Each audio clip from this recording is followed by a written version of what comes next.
अस्सलाम वालेकुम वरहमतुल्लाह। तो एक बार फिर से कैसर अहमद राजा साहब ने इंजीनियर साहब को संगीन जवाब दिया और दूसरी तरफ पीर खतीब की एक और करामत एक्सपोज हो चुकी है। और सबसे अहम खबर तो यह है कि रिसेंटली अवैस रब्बानी साहब ने अपनी किसी महबूब के नाम एक पैगाम भी भेजा है। आइए हम इन अपडेट्स को देखते हैं। तो सबसे पहली और बड़ी अपडेट यह है कि रिसेंटली इकरार वासन साहब ने अपनी लेटेस्ट वीडियो में पीर खतीब साहब की आंखों से चैन निकालने वाली करामत को एक्सपोज कर दिया और बाकायदा अपनी वीडियो में खातून की आंखों से पीर साहब की तरह आंखों से चैन निकाल कर दिखाई, जैसे आप इस वीडियो में देख भी सकते हैं। लेकिन रिसेंटली मुफ्ती फजल हमदर्द साहब ने पीर खतीब साहब की करामात का दिफा किया और मुफ्ती साहब ने यह कहा कि अगर हम मरे हुए बुजुर्गों की करामात को मानते हैं तो हमें पीर साहब की करामत को भी मानना चाहिए। और इसके साथ मुफ्ती साहब ने पीर साहब की करामात को एक हदीस के जरिए भी दिफा करने की कोशिश की। पीर साहब की तरफ से ये ओपनली चैलेंज भी मौजूद है कि कोई शख्स आए और हमें झूठा साबित कर दे। ये बात हकीकत है, लोगों ने वहां जाकर देखी भी है। और मैं आपको अपना बताऊं कि मेरे कुछ जानने वाले ऐसे हैं कि जो लाइलाज थे वो वहां पर गए हैं और उन्हें शिफा हुई है, यानी उनके दम से, झाड़ फूंक से उन्हें शिफा हुई है।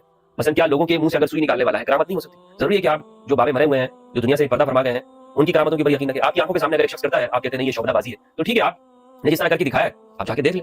अबू सईद खुदरी रज़ियल्लाहु तआला अन्हु के दम से, झाड़ फूंक से उन्होंने एक शख्स के ऊपर उसको पड़ा, झाड़ फूंक की, और वो शिफायाब हो गया। एक कबीले का सरदार था। पूरी रिवायत है बुखारी की, गालिबन 5007 नंबर की रिवायत। तो वरना अगर कोई आपका दावा है तो मैं अर्ज कर दूं थोड़ा सा, अगर आपको कॉन्फिडेंस है कि आपके बुजुर्गों की अजीमत है तो आप उनके सामने सांप डसवाएं, कोबरा, इंशाल्लाह वो दम डालेंगे, आप ठीक हो जाएंगे। कोई मुरीद भी पीर के लिए तैयार नहीं होगा। तो दूसरी अपडेट यह है कि रिसेंटली आप सबको ये मालूम होगा कि इंजीनियर साहब ने कैसर अहमद राजा साहब के हवाले से ये कहा था कि कैसर अहमद राजा साहब को आरिफ सुल्तान से डिबेट करने से पहले मुकम्मल तैयारी करके जाना चाहिए, क्योंकि आरिफ सुल्तान ने जब सूरह अल इत्लाक पर एतराज किया तो कैसर अहमद राजा साहब ने वहाँ पर उसका जवाब नहीं दिया। इंजीनियर साहब के इसी एतराज के जवाब में रिसेंटली कैसर अहमद राजा साहब ने भी उसको जवाब दिया है। कैसर अहमद राजा साहब ने जवाब में ये कहा कि मैंने तो सुल्तान को सूरह अल इत्लाक की आयत का जवाब दे दिया था। इंजीनियर साहब ने मेरे ही जवाब को इस वीडियो में दोहराया है और आरिफ सुल्तान के पीछे चुप कर उन्होंने मुझे ही टारगेट किया। कि दावा ये करना कि इन लोगों की ट्रेनिंग नहीं है, इनका होमवर्क ठीक नहीं है, इनके पास दीन का नॉलेज नहीं है।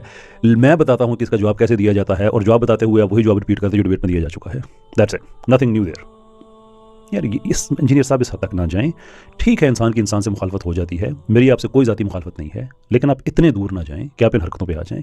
उसके खिलाफ जो कुछ सेकुलर बात करता है, महरूब के साथ आपकी हमदर्दी हो जाती है, किसी सेकुलर और कोई होता है उसके साथ आपकी हमदर्दी हो जाती है। चुन चुन के हर वो आदमी जो इस मुल्क में शरीयत के खिलाफ है, वो सारे के सारे आप उनके साथ खड़े हैं। कैसर अहमद राजा साहब के इस जवाब के बाद आरिफ सुल्तान ने अपनी वीडियो में इंजीनियर साहब को अप्रिशिएट किया और ये कहा कि कैसर साहब ने तो मेरी भी वीडियो को आउट ऑफ कंटेक्स्ट किया और इंसेस्ट रिलेशनशिप के हवाले से मेरे मौक़िफ़ को गलत नजरिए से पेश किया, जबकि मैंने अपनी पूरी वीडियो में भी उसे क्लेरिफाई कर चुका था। तो इसने अब झूठ बोलने के लिए, मुझे गदा करने के लिए पहली दफा ये वो क्लिप यूज किया है, जो कि इसको भी पता आउट ऑफ कॉन्टेक्स्ट है, सबको पता आउट ऑफ कॉन्टेक्स्ट है। इसी वजह से इसने आज से पहले कभी यूज भी नहीं किया। जरा गौर से देखिएगा कि इसने क्या प्रेजेंट किया और मैंने क्या कहा था। फिर एक आदमी जो मानता है डिबेट के दौरान कि हम मुल्हिदीन के नज़दीक सगी बहन के साथ ज़िना करना कई तौर पे गलत नहीं है, आप ये कहते हैं कि एब्सोल्युटली जो इंसेस्ट है ये एब्सोल्युटली गलत नहीं है। Did I get that right? कोई भी चीज एब्सोल्युटली गलत नहीं है, इंक्लूडिंग इंसेस्ट। Including incest. कोई भी चीज एब्सोल्युटली ठीक, मेरा सवाल को अब मैंने क्या कहा था, जो आगे और पीछे का कॉन्टेक्स्ट क्या है, इसका कॉन्टेक्स्ट क्या है, इसको पता था इस बात से, इसलिए आज तक इसमें फिर बता देते हैं, आज तक कभी ये क्लिप यूज नहीं किया क्योंकि इसे पता है कि डिसऑनेस्टी है। लेकिन अब जो desperate times call for desperate measures, ये मैंने क्या कहा, सुनिए जरा। आपने भी कहा कि एब्सोल्यूट कुछ भी गलत नहीं। एब्सोल्युटली मैंने जो पहले कहा था, ये उसकी कंटिन्यूएशन है,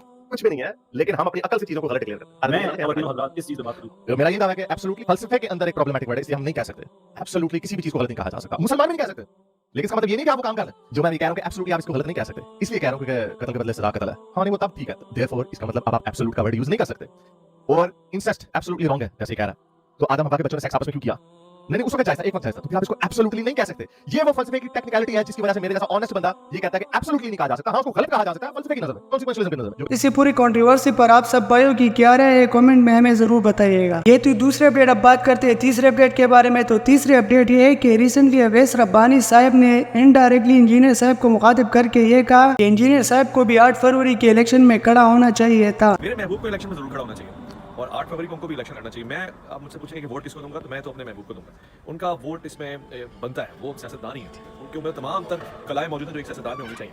और बाय द वे मेरे महबूब अगर इंतखाबात में खड़े होते हैं तो उनका इंतखाबी निशान क्या होगा, ये भी जरा सोच लेते हैं। तो मेरे ख्याल टोपी उनका इंतखाबी निशान होगा, वो बहुत अच्छी कराते हैं और बड़े मंजे हुए तरीके से कराते हैं मेरे महबूब। चौथी अपडेट ये है कि रिसेंटली इंजीनियर साहब ने बाबर मस्जिद के हवाले से अपना मौक़िफ़ दिया है। आइए हम उनकी वीडियो को देखते हैं। मेरे भाई मंदिर था नहीं था, इसके साथ इस वक्त इसका कोई लेना देना नहीं है।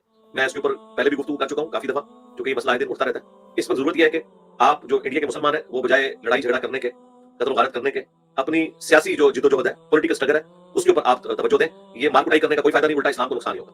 मैं हाथ जोड़ के आपसे रिक्वेस्ट करता हूँ ऐसे मौलवियों से बचें जो आपको लड़ाई झगड़ा करने की तरफ दिला रहे हैं, ये आपका नुकसान कर तो ये थी आज की सारी अपडेट। मिलते हैं इसी तरह के नए अपडेट के साथ, तब तक के लिए अल्लाह हाफिज।